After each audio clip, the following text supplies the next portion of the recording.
Hello दोस्तों, आदाब। मैं अफरोज रिजवी TM24 न्यूज़ में आप सबका खैर मकदम है। पेश हैं उर्दू अखबारों से तबसरे। तो आज की कुछ खास तबसरों में कुछ बातें इस तरह रहीं। बिहार में हुक्मरान जनता दल JDU यानी जनता दल यूनाइटेड के सदर राजीव रंजन सिंह उर्फ लल्लन सिंह ने नीतीश कुमार, जो कि बिहार के वजीर आला भी हैं और JDU के सीनियर लीडर भी हैं, के बारे में एक ऐसा बयान दिया है, काफ़ी चौंका देने वाला बयान दिया है। ऐसा लगता है कि जैसे उनका नीतीश कुमार से कोई तालमेल ही नहीं है। उन्होंने कहा है अपने बयान में कि नीतीश कुमार आइंदा इलेक्शन में यानी आइंदा इंतखाब में 2024 में जो जनरल इलेक्शन होंगे उसमें अपोजिशन के प्रधानमंत्री वजीर आजम उम्मीदवार के तौर पर नहीं होंगे। उनकी इस बयान से काफ़ी हलचल मच गई है कि जहां एक तरफ JDU के ऑफिस में ही उन्हें नीतीश कुमार को प्रधानमंत्री बनाए जाने को लेकर के, वजीर आजम बनाए जाने को लेकर तमाम नारों के साथ उनके पोस्टर लगाए जा रहे हैं, वहीं उसी पार्टी के सदर की तरफ से इस तरह का बयान दे दिया गया है, जिससे हलचल मच गई सियासी हलकों में कि ये क्या हो गया।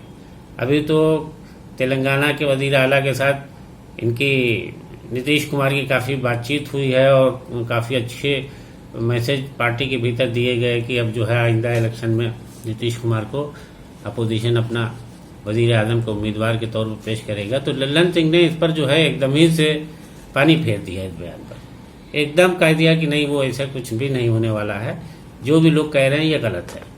बहरहाल अब पार्टी के भीतर लगता है कि आपसी इत्तेहाद में कमी है, नहीं तो लल्लन सिंह इस तरह का बयान नहीं देते। और उधर लल्लन सिंह ने मोदी के भी, वजीर आजम नरेंद्र मोदी के भी एक बयान पर अपना काफ़ी तीखा तबसरा किया है। उन्होंने कहा है कि मोदी जी जो की तरफ से कहा जा रहा है कि वो बदनवान लोग के खिलाफ यानी करप्शन के खिलाफ जो लोग उसमें लिप्त हैं या मुलविस हैं उनके खिलाफ वो जो कार्रवाई कर रहे हैं वो सिर्फ महज एक ड्रामा है। वो सिर्फ उन लोगों के खिलाफ कार्रवाई कर रहे हैं जो कि बीजेपी के मुखालिफ हैं। वो चुन चुन करके ऐसे लोगों के खिलाफ बदनवानी की लेके कार्रवाई कर रहे हैं जो कि बीजेपी के लिए खतरा बन सकते हैं। खाली मुखालिफों के खिलाफ ये कार्रवाई हो रही है, बीजेपी लीडरों के खिलाफ ऐसी कोई कार्रवाई आज तक नहीं हुई। ऐसा क्या है कि सारे बीजेपी के लीडर ही ईमानदार हैं और बाकी अपोजिशन के लीडर बेईमान हैं।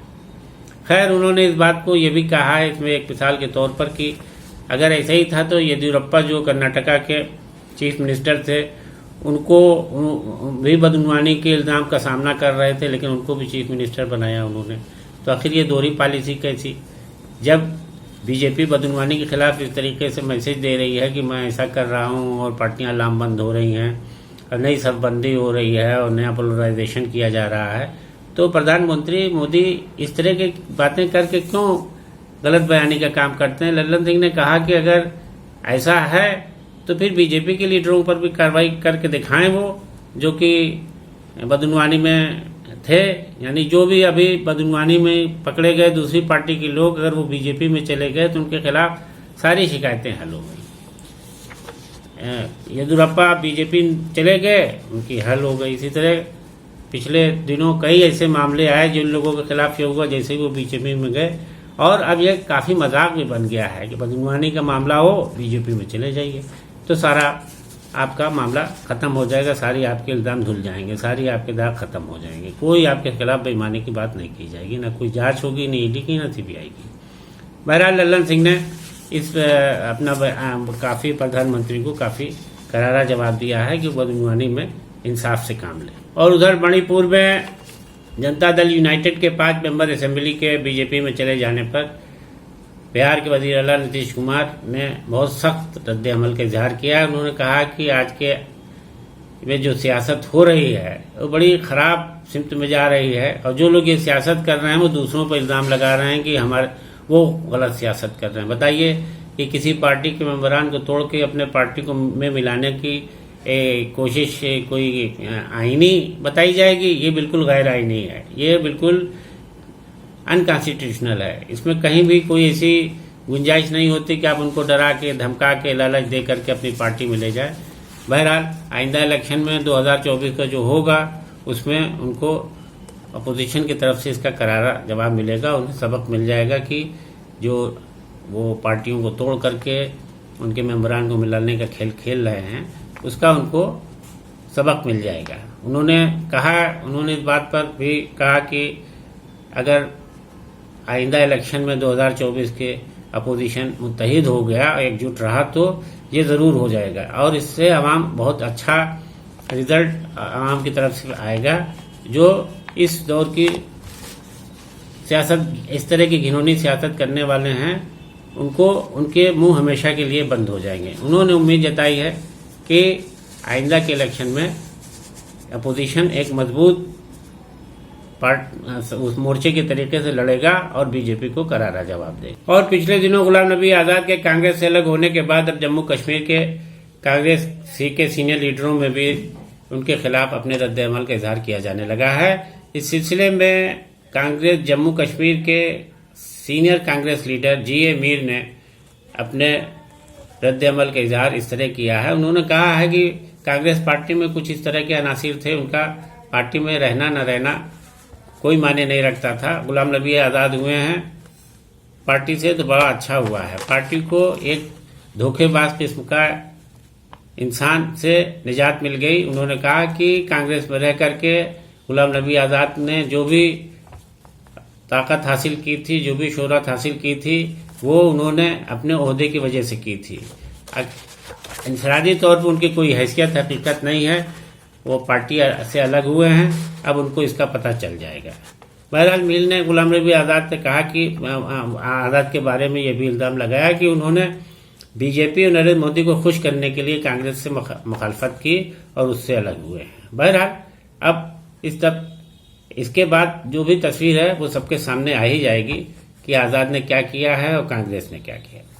और उधर सामाजिक कारकुन तीस्ता सीतलवाड़ के जमानत मिलने पर उनकी रिहाई पर कांग्रेस के सीनियर लीडर और राज्यसभा मेंबर पी चिदम्बरम ने काफ़ी खुशी का इजहार करते हुए उन्हें खुशामदीद कहा है और कहा है उनको इसके साथ ही चिदम्बरम ने उन्हें तीस्ता को इंसाफ की बहादुर जंगजू भी करार दिया है। उन्होंने कहा जिस तरीके से एक सामाजिक कारकुन की हैसियत से उन्होंने गुजरात के दंगों के खिलाफ आवाज़ उठाई और उन्हें फर्जी तरीके से फंसाया गया, उससे वो आज आज़ाद हुई हैं, तो ये बहुत ही खुशी की बात है। उन्होंने कहा कि इस तरीके से हर शख्स लड़ नहीं सकता। उन्होंने तीस्ता की संघर्ष को, उनकी जो उन्होंने जद्दोजहद की है कोर्ट में अपने बारे में, उसको उन्होंने बड़े बहादुरी से लेते हुए उन्हें एक बहादुर जंगजू का खिताब दिया है। आपको बता दें कि मशहूर सामाजिक कारकुन तीस्ता सीतलवाड़ हफ्ते की शाम को अहमदाबाद की जेल से रिहा हुई हैं। उनका मसला सुप्रीम कोर्ट में चल रहा था, जहां पर उनके खिलाफ 2002 के गुजरात के दंगों को लेकर के तमाम इल्जाम लगाए गए थे कि उन्होंने वहां पर दंगा भड़काने में साजिश रची थी। तो इस सिलसिले में जो भी वो उनके खिलाफ चार्जशीट वगैरह पेश की गई थी, उसका सुप्रीम कोर्ट ने जायजा भी लिया था और उसमें कोई ऐसा मजबूत ग्राउंड नहीं दिख रहा था जिससे उनकी जो है जमानत न की जाए। इसके मद्देनज़र सुप्रीम कोर्ट ने सरकार की तरफ से जो भी पुष्ट की गई थी उनके खिलाफ शिकायतें, उसमें कहा था कि और भी कोई ऐसी चीज़ हो जिससे ये मुल्ज़िम करार दी जा रही हो तो उनकी ज़मानत न की जाए। लेकिन बहरहाल फ़िलहाल अदालत ने उनको उबूरी ज़मानत पर रिहा कर दिया है। तो तीस्ता सीतलवाड़ के इस तरीके से जेल से रिहाई पर सिर्फ चिदम्बरम ने ही नहीं बल्कि तमाम समाजी तंजीमों ने और उनसे जुड़े लोगों ने खुशी का इजहार किया है। और उधर बिहार के खगड़िया से एक और दिलचस्प खबर सामने आई है कि वहां से एक नौजवान 4-5 साल पहले लापता हो गया था, जिसका पता आधार कार्ड से लगाया जा सका। दरअसल ये नौजवान जो था वो खगड़िया से 2015 में लापता हो गया था अचानक अपने घर से, और उसके बाद वो वहाँ पर महाराष्ट्र के पुणे में रेलवे स्टेशन पर पकड़ा गया था। नहीं, महाराष्ट्र के नागपुर में उसे पकड़ा गया था और उसके बाद उसको जो पुलिस वालों ने किया तो पता ये चला कि वो न बोल सकता है न सुन सकता है, दोनों बोलने और सुनने में माजूर है। बहरहाल उसको सरकारी उसमें हिफाजत में भेज दिया गया था, जो भी बच्चों की जेल होती है या उनकी निगरानी के लिए इंस्टीट्यूशन होती है उसमें भेज दिया गया था। उसके बाद वहाँ के जिम्मेदारों ने इस बात पे पता किया कि इस बच्चे की कोई शिनाख्त मिल जाए तो उसके वो बारे में पता करके उसके घर वालों को तक पहुंचा दिया जाए। तो इस सिलसिले में उन लोगों ने इसके आधार बनाने की कोशिश की थी। जब इसका बायोमेट्रिक लिया जाने लगा तो वो किसी और उससे मैच खाने लगा, जिससे मैच खा रहा था। जब उससे मिलान की गई तो उसके घर वालों को पता सामने आ गया। तो इस तरीके से पूरी डिटेल निकलने के बाद वहाँ की बिहार की पुलिस को बता करके उस बच्चे को उनके घर वालों को सुपुर्द कर दिया गया। अब वो बच्चा अपने घर पर है। तो दोस्तों, आज के तबसरे में इतना ही। दीजिए इजाज़त। आदाब।